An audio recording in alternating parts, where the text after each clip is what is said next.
como estão os estoques nos hemocentros pelo país.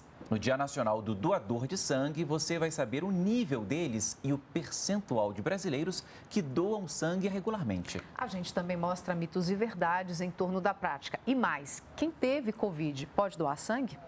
Essas e outras questões você acompanha a partir de agora numa conversa ao vivo com o coordenador-geral substituto de sangue do Ministério da Saúde, Fabiano Romanolho Ferreira. A entrevista é para a Voz do Brasil. Vamos ver?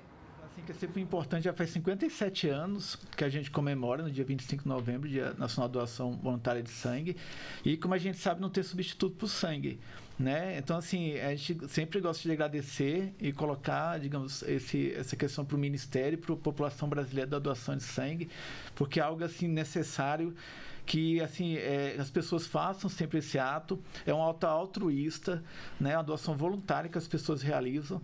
Então é sempre muito importante que se mantenha esse ato junto à população brasileira. E, coordenador, como estão os estoques de sangue nos hemocentros do país? Então, esse é outro ponto bem importante de deixar claro. O Ministério, desde o início, né, principalmente agora por causa da pandemia, a gente tem um plano de contingência, a gente tem um fluxo e a gente monitora diariamente os estoques de sangue no país, né? E isso permite a gente dar uma certa confiabilidade para o país como um todo, para a gente fazer essa divisão de sangue entre estados. Então, por exemplo, do ano passado para cá, mais ou menos a gente fez um transporte de 3 mil bolsas pelo país. Então, a gente consegue fazer esse remanejamento, né, e auxiliar os hemocentros, que é quem faz esses estoques locais, a depender da demanda e oferta que eles têm. E qual que é o percentual de brasileiros que doam sangue? Nós estamos dentro dos parâmetros recomendados pela OMS, a Organização Mundial de Saúde? Sim, a OMS recomenda que seja entre 1 a 3% da população do país seja doador de sangue. Hoje, no SUS, a gente tem 1,4%. O ano passado deu por volta de 3 milhões de coletas, né, que aí dividindo pelos 203 milhões de habitantes dá esse 1,4%. E então a gente está dentro dos parâmetros. Sempre é bom colocar também que a questão é muito de demanda e oferta, né? Por exemplo, no caso da pandemia, a gente teve uma redução na época da doação, só que também diminuiu a necessidade de sangue. Então a gente monitora isso para fazer esse ajuste junto com os estados, para não deixar que falte sangue para alguma situação de emergência. Pois é, e nesse sentido, em períodos como festas de fim de ano, férias, carnaval, como é que ficam os estoques geralmente? Então, normalmente tem uma redução, né? Porque as pessoas começam a se preparar para a festa de final de ano, para sair, mas normalmente é feito um trabalho junto aos hemocentros para poder se manter esses estoques adequados para esses momentos. Agora, o senhor falou que a pandemia teve reflexo nas doações, né? Mas conseguiram fazer esse equilíbrio. Isso. Quem já teve Covid-19 pode doar? Pode. Depois de 30 dias a pessoa estar assintomática, ela pode fazer essa doação. Coordenador, existem vários mitos sobre a doação de sangue, de que pode deixar a pessoa fraca, por exemplo. Há algum risco para quem doa sangue? Não, isso é um mito. Normalmente a pessoa pode até sentir mal um pouco, tem alguns casos, mas normalmente é tranquilo. Você tem acompanhamento nos hemocentros onde é feita a doação e não tem problema nenhum. E quem já tomou a vacina contra a Covid pode doar?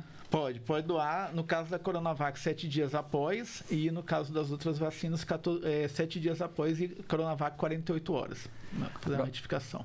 Agora, coordenador, vamos explicar bem direitinho quais são os requisitos básicos para a doação. Então, o principal é ter entre 16 e 69 anos, pesar mais de 50 quilos, né? A pessoa está em bom estado de saúde, isso é um ponto principal. Houve mudanças nesses requisitos de pessoas que poderiam doar?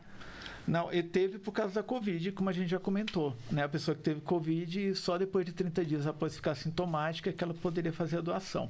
Tirando isso, não tem problema nenhum. Qualquer pessoa pode? Isso, dentro desses parâmetros de requisitos, né? 16, 69 anos, 50 quilos, está bem alimentado, não está em jejum. Uma coisa interessante também é que quem vai doar, a pessoa tem que estar saudável para isso. Então, esse é um ponto bem interessante. Os hemocentros estão preparados para poder receber as pessoas nesse momento de pandemia, né? Normalmente estão fazendo agendamento para evitar aglomeração, toda a questão de asepsia, limpeza necessária. E onde é que as pessoas podem buscar informações, quem tiver dúvidas sobre a doação de sangue? Então, aí podem entrar no site do Ministério da Saúde, que é o www.saude.gov.br, ou também junto ao hemocentro local do seu estado.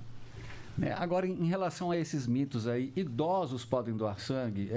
Adolescentes também podem? Podem. Adolescentes entre 16 e 18 anos têm que ter autorização, né, do seu genitor ali, e acima de 69 anos, desde que tenha doado nos últimos 2 anos anteriores. Tem também a questão da tatuagem, né? Isso. A tatuagem, depois de um período, a gente tem essas definições, assim, os hemocentros têm, né, dos requisitos necessários, que são tatuagem, endoscopia, né, e todas as doenças que estão, doenças vinculadas, que podem estar, que evitam que a doação seja feita.